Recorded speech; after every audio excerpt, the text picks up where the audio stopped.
ঘরে খুব সহজেই সাবুদানার পাঁপড় বানিয়ে নেওয়া যায়। 1 গ্লাস জল দিয়ে দিয়েছি, জলটা যে একটু গরম হয়ে যাবে এর মধ্যে 1 চামচ জিরে, গোলমরিচের গুঁড়ো আর দিয়ে দিচ্ছি বিট নুন।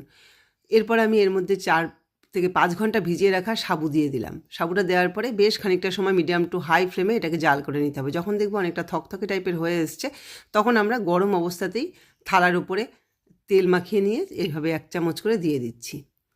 অবশ্যই কিন্তু রোদের প্রয়োজন আছে, রোদ ভালো হলে তবেই খুব তাড়াতাড়ি শুকিয়ে যাবে। যদি তোমরা ছোটো দানার সাবু ব্যবহার করো তাহলে কিন্তু খুব অল্প সময়ের মধ্যেই শুকিয়ে যায়। যেহেতু আমি একটু বড় দানার সাবু ব্যবহার করেছি এই জন্য একটু সময় লাগছে। তো যখন ভালোভাবে শুকিয়ে গেছে, আমার মোটামুটি 2 দিন মতো সময় লেগেছে, রোদটা খুব একটা ভালো ছিল না, তাই কড়াইতে তেল গরম করে নিয়েছি। যখন শুকিয়ে যাওয়ার পরে পাঁপড়গুলোকে ঠিক এইভাবে ভেজে নিচ্ছি।